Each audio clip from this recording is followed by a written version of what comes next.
శ్రీ గురు బ్రహ్మ శ్రీ మహాగణపతే నమః. కన్యారాశి వారికి రాబోతున్నటువంటి నవంబర్ నెల ఎలా ఉంటుందని చూద్దాం. కన్యారాశి వారికి నవంబర్ నెలలో సానుకూలమైనటువంటి ఫలితాలు గోచరిస్తూ ఉన్నాయి. వృత్తిపరంగా వ్యాపారపరంగా ఈ యొక్క నెల సానుకూలంగా ఉంటుంది. ముఖ్యంగా కుజుడు యోగకారకమైనటువంటి స్థితిలో ఉన్నాడు. గురువు లాభస్థానాల్లో యోగకారకమైనటువంటి ఫలితాలు ఇవ్వగలుగుతున్నాడు. ఈ రాశిలో ఉండేటువంటి వారికి ముఖ్యంగా రాబోతున్నటువంటి నవంబర్ 12వ తారీఖున గురువు వక్రగతులకు మారబోతున్నటువంటి సమయంలో అనుకూలమైనటువంటి ఫలితాలు అనేవి గోచరిస్తూ ఉన్నాయి. లాభస్థానంలో ఉన్నటువంటి గురువు ధన సంబంధితమైన వ్యవహారాల్లో స్నేహితులతోనూ సత్సంబంధాల విషయంలోనూ అనుకూలమైనటువంటి ఫలితాలు ఇవ్వగలుగుతాడు. అదేవిధంగా నూతన గృహ కొనుగోలు వాహన కొనుగోలు సంబంధితమైన విషయాల్లోనూ వ్యాపార పరంగా లాభాల స్వీకరణ విషయంలోనూ ఉద్యోగ పరంగానూ అనుకూలమైనటువంటి స్థితిని కూడా ఇవ్వగలుగుతాడు. ఈ రాశిలో ఉండేటువంటి వారికి లాభస్థానంలో గురు సంచారం యోగకారకమైనటువంటి ఫలితాలు.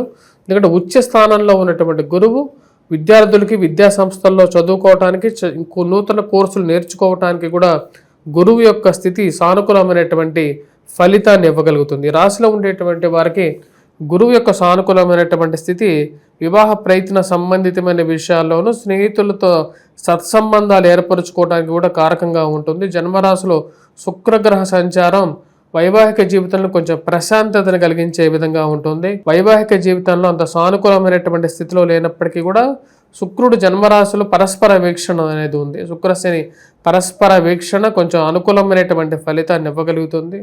మానసికమైనటువంటి సంతోషం వైపు ప్రయాణం చేయాలని చెప్పి ఆలోచన అనేది కలుగుతుంది. ప్రేమ సంబంధితమైన వ్యవహారాల్లో సానుకూలమైనటువంటి ఫలితాలు పొందగలుగుతారు. ఈ యొక్క నెల ఈ రాశిలో ఉండేటువంటి వారికి సానుకూలంగానే ఉంది. ముఖ్యంగా రవి యొక్క స్థితి 16వ తారీఖున మారబోతున్నాడు. తృతీయంలో కుజుడితో కలవబోతున్నాడు. కోర్టు వ్యవహార సంబంధితమైన విషయాల్లో భూ సంబంధితమైనటువంటి లావాదేవీలు మధ్యవర్తి పంచాయతీల విషయంలోనూ అనుకూలమైనటువంటి ఫలితాలు పొందగలుగుతారు.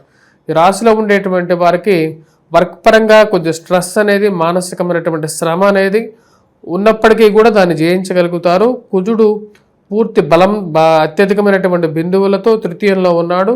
ఇది యోగాన్ని ఇవ్వగలుగుతుంది. ముఖ్యంగా ఏవైతే కోర్టు వ్యవహార సంబంధితమైన విషయాలు భూ సంబంధితమైనటువంటి లావాదేవీలు మధ్యవర్తి పంచాయతీలు పోలీస్ పంచాయతీల విషయంలో తీసుకోవలసినటువంటి నిర్ణయాలు సమయానుకూలంగా తీసుకోగలుగుతారు. అదేవిధంగా రవి యొక్క మార్పు 16వ తారీఖున అనుకూలమైనటువంటి ఫలితాన్ని కూడా ఇవ్వగలుగుతుంది.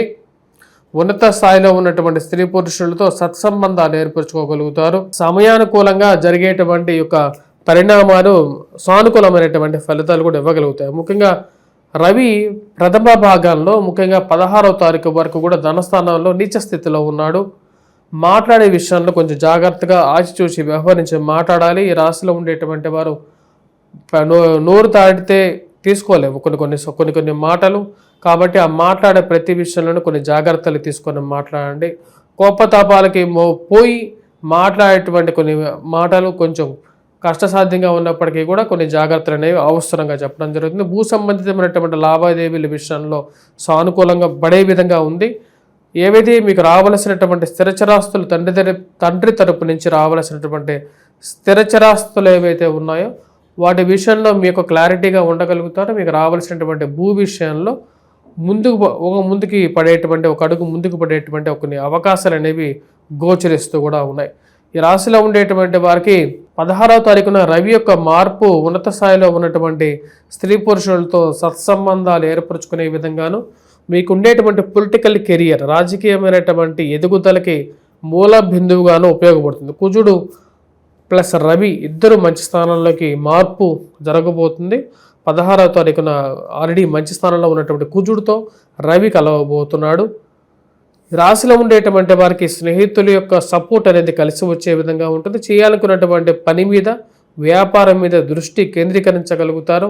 ఆ చేసేటువంటి పనిలో ఒక అడుగు ముందుకు పడడం అనేది ఒక మంచి పరిణామంగా మీరు భావించగలుగుతారు. స్టెప్ బై స్టెప్ ఎదుగుతూ ఒక్కొక్క మెట్టు ఎదుగుతూ ఉన్నతమైనటువంటి స్థానంలోకి చేరుకోగలుగుతారు. ఈ రాశిలో ఉండేటువంటి వారికి కుజుడు రవి యోగకారకమైనటువంటి స్థానంలో ఉన్నటువంటి స్థితిని మెరుగుపరుచుకోగలుగుతారు. వ్యాపార పరంగా చేసేటువంటి నూతన వ్యాపార అనుభవాలు స్వీకరించగలుగుతారు. వ్యాపారంగా చేసేటువంటి ప్రయత్నాలు కూడా లాభదాయకంగా ఉంటుంది. రియల్ ఎస్టేట్ సంబంధితమైన వ్యవహారాలు లాభించే విధంగా ఉంటుంది. భూ సంబంధితమైనటువంటి లిటిగేషన్స్ ఒక్కొక్కటి బయటికి తొలగి సుస్థిరంగా ముందుకు వెళ్ళే విధంగా ఉంటుంది. రియల్ ఎస్టేట్ బ్రోకర్లకి కూడా సానుకూలపడే విధంగా ఉంటుంది. ఈ రాశిలో ఉండేటువంటి వారికి 16వ తారీఖున శుక్రుడి యొక్క మార్పు ధనస్థానంలోకి స్వస్థానంలోకి మారబోతున్నాడు.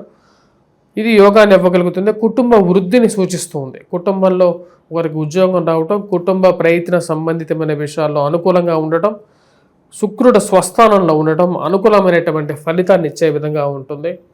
రాశిలో ఉండేటువంటి వారికి శుక్రుడు స్వస్థాన భరితుడైనప్పుడు కుటుంబంలో ప్రశాంతత అనేది ఉంటుంది. కుటుంబంలో ఒకరు కలుసుకోవటం, ఒకరి మాట మీద ఒకరికి గౌరవాన్ని గుర్తింపుని పొందటం అనేది ఒక మంచి పరిణామంగా మీరు భావించగలుగుతారు. రాశిలో ఉండేటువంటి వారికి శుక్రుడు, రవి, కుజుడు యోగాన్ని ఇవ్వగలుగుతున్నారు. అదేవిధంగా గురువు కూడా వక్రగతిలో లాభస్థానంలో సంచారం చేస్తున్నాడు. ఈ రాశిలో ఉండేటువంటి వారికి ఈ యొక్క నెల సానుకూలమైనటువంటి ఫలితాలు అనేవి గోచరిస్తూ ఉన్నాయి. ముఖ్యంగా ప్రథమార్థంలో కొంచెం మిశ్రమంగా ఉన్నప్పటికీ కూడా ద్వితీయార్థంలో 16వ తారీఖు నుంచి సానుకూలత అనేది బాగా పెరిగే విధంగా ఉంటుంది. విద్యార్థులు విద్యాసంస్థలో పనిచేస్తున్నటువంటి వారు పోటీ పరీక్షల్లో బాగా రాణించడానికి, గణితంలో కూడా మ్యాథమెటిక్స్లో కూడా బాగా రాణించడానికి ఎక్కువగా సానుకూలమైనటువంటి ఫలితాలు అనేవి గోచరిస్తాయి. వర్క్ పరంగా కొంచెం స్ట్రెస్ అనేది ఎక్కువగా ఉంటుంది. దూర ప్రాంత ప్రయాణం చేయటం, దూరంగా ఉండాల్సినటువంటి పరిస్థితి ఒక్కోసారి ఏర్పడటం అనేది జరుగుతూ ఉంటుంది. రాష్ట్రంలో ఉండేటువంటి వారికి గురువు యొక్క సానుకూలమైనటువంటి స్థితి లాభదాయకమైనటువంటి పరిస్థితిని కల్పించే విధంగా కూడా ఉంటుంది.